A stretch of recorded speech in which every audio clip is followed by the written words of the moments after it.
Good morning, all. So today I am going to present a paper on the compound hot dry events in urban India, the variability and its driver.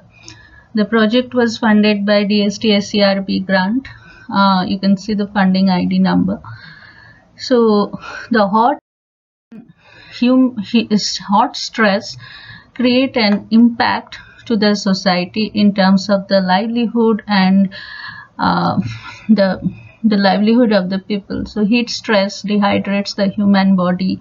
It also dry the water bodies and leading to depletion of the water and increased agricultural water demand. So severe heat along with the water stress also affect the energy food nexus of a region because it is also a threat to the power plant sector. So compound heat or the moisture stress coupling effect and the stresses the crop productivity. Hot and dry air blow in a torrent in form of a heat convection and it dries the soil moisture leading to the desiccation. So the rationale of the today's study is the very few studies have identified the climate hotspot over India considering the hot and dry state. In tropics, during warm season, often precipitation show negative relation with surface temperature. Decrease in water moisture availability at higher temperature and the soil moisture atmosphere feedback is one of these prominent feature during the tropics. And also it has been shown that the high temperature and soil moisture is in a coupling relationship. The high soil moisture and affect the high temperature, and also the high temperature impacts the soil moisture availability. Besides temperature, surface wind speed control the evaporative demand, leading to water and the depletion of the water and a drought mechanism.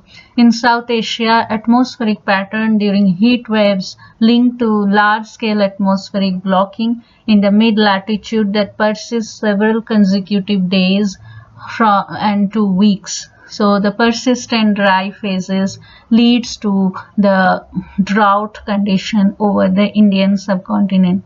Concurrence of heat stress, below average rainfall and low wind speed in same geographical area within a limited time window can have a significant impact, and they act as a driver for compound hazard. So now the heat wave vulnerability studies, I have analyzed the 23 urban locations, urban and peri-urban locations across Indian subcontinent. So spatially distributed along the climatologically homogeneous regions of India. So here I show the heat stress condition during the May 2010, which was created a catastrophic disaster in the Gujarat area. So here you can see the 22nd May is the day of the heat wave. The moisture transport as plotted using the vertical integrated moisture transport over the 22nd May in the Indian subcontinent, and this is the scenario 2 days before the heat waves. So here you can see a kind of a the depression created along the Bay of Bengal, and here the heat wave condition prevails. So 7 days, a week after the scenario is still very less moisture availability, and it can be, you can see as a dry heat condition. So if I plot the anomaly, IVT anomaly plot, this shows the day of the heat stress during this the Gujarat, and entire North India is below average moisture transport, and this is the 2 days before, and in the seventh day after a week of occurrence of heat stress.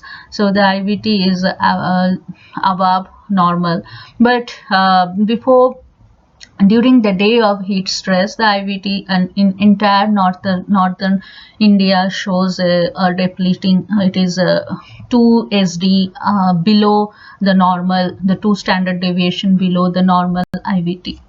So how this is the time window is, as I told, is calculated as the within this 10-day time window, the average temperature during this period.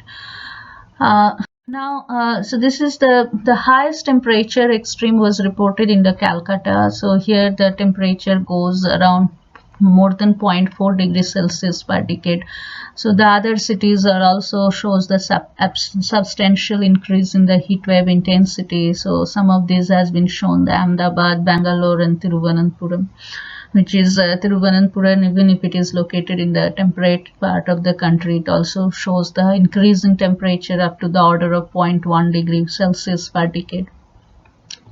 So now the summary of the individual trend in the individual driver shows a significant increasing trend in the heat wave in several parts of the countries, especially in the eastern India. So the larger proportion of sites shows the increasing trends in the heat wave extreme. So the positive sign over this circle shows the significant increasing trend, and the shades of this circle, the larger the shades of the darker is the shades of the red, shows the proportion of the increasing trend in the temperature, and negative or the blue, the shades in the blue shows the negative departure or the decreasing trend in the temperature. Although some of the cities show decreasing trend, but majority of the cities reports the increasing trend in the temperature.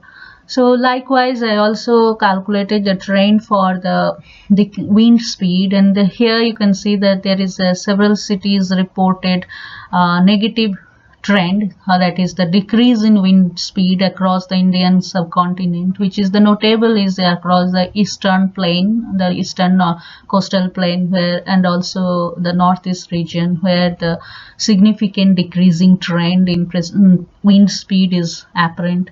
Now in the trend in the precipitation doesn't show any significant proportion or significant increasing and decreasing trend. However, in several parts of the country reports the negative departure or the decreasing trend in the rainfall.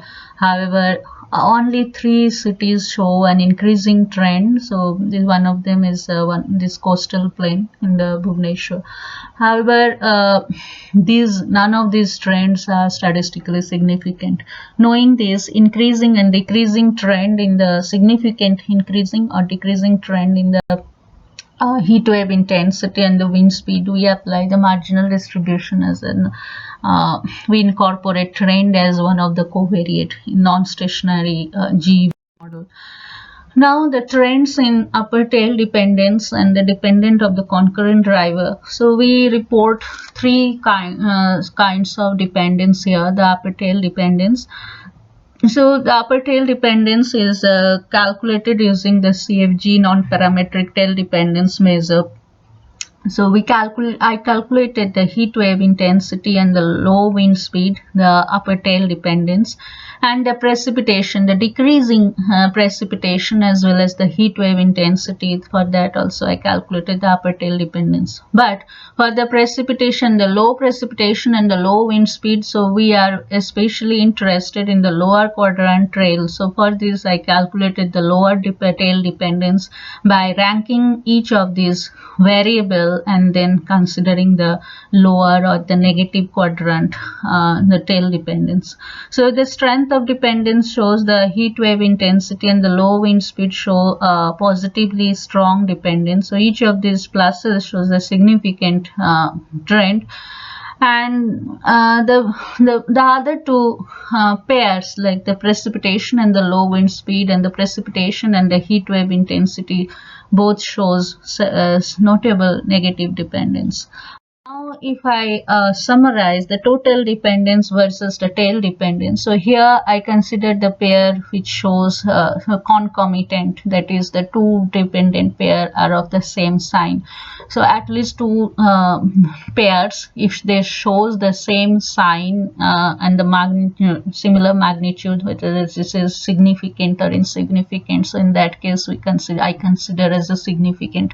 So if I see the total dependence versus the upper or the lower tail dependence, so several of these variables, if we consider the total dependence shows the negative or the concurrent negative or concomitance, that is if one variable is increasing, the other variable is decreasing. However, this is opposite in case of if we consider the extremal dependence. It shows the concomitance and the positive dependence. That is, I concluded that the extremes at tail tend to cluster together, favoring the larger exceedances.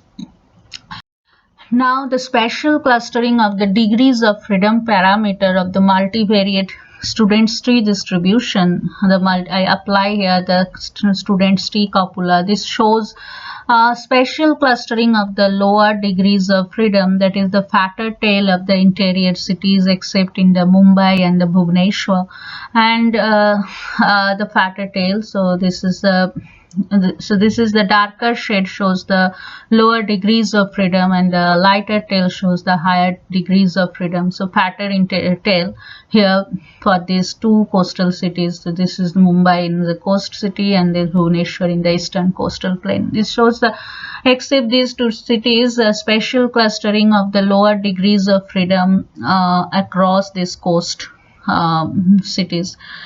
However, this is completely opposite for the interior cities, where the special clustering is significantly high for the higher degrees of freedom. This shows the lighter tail at this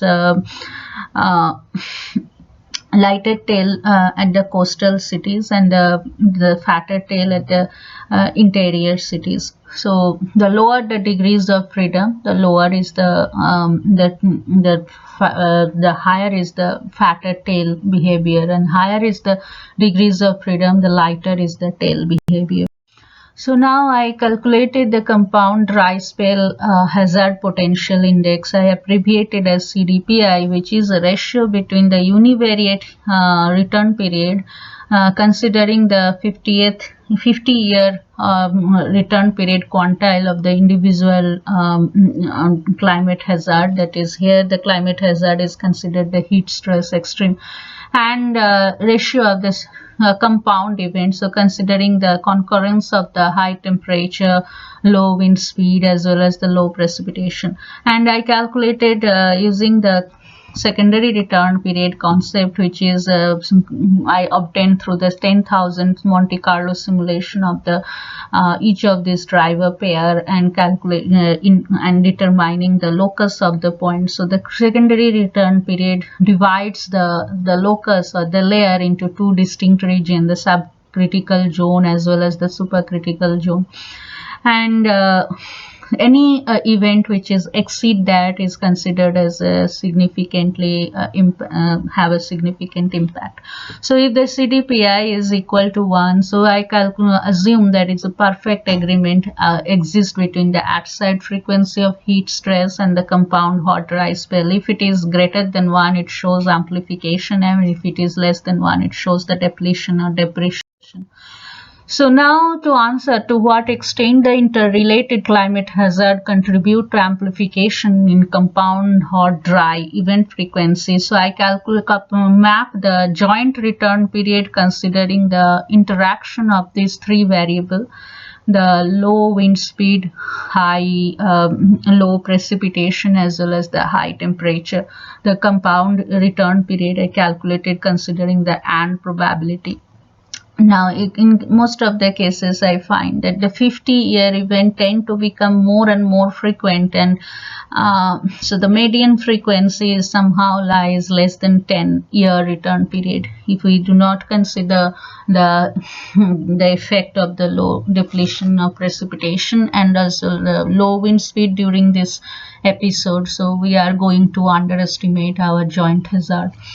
Now using the CDPI index, I calculated the how severe would be the compound hazard potential relative to the univariate hazard if someone is only counting the temperature extreme. So you can clearly see that there is a increased frequency amplification in all the stations, all the sites across the Indian subcontinent. So this is a larger amplification in the frequency is observed across the eastern plain and southern plain, and in some of these cities across the northern India. However, the cities which are located at the interior points away from coast, so they reports the lower amplification in some of these interior points. So the key insight I derived that the compound hazard potential tends to amplify in a non-stationary climate. So here I consider the non-stationarity in marginal distributions. And I counted around a six-fold amplifications across the cities, but none of the cities show the depletion. Cities across the eastern and the southern coast shows the larger amplification, that is the concurrence of the high temperature, low wind speed and deficit precipitation is more pronounced here as compared to the rest of the cities. So the larger amplification is notable here in the Kolkata and also some of these coastal cities and the Mumbai, where the frequency, New Delhi, so that all these metro cities, the amplification of the heat wave, low precipitation and the low wind speed are substantial.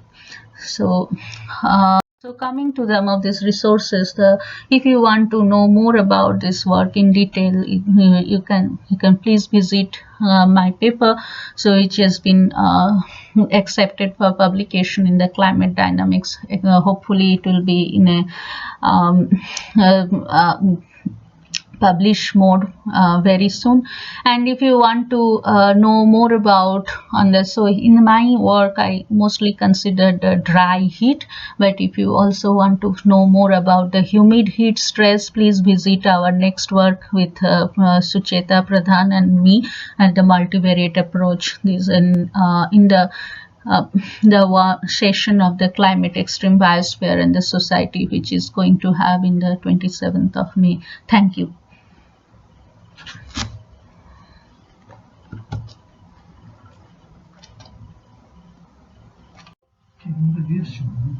দেখেছো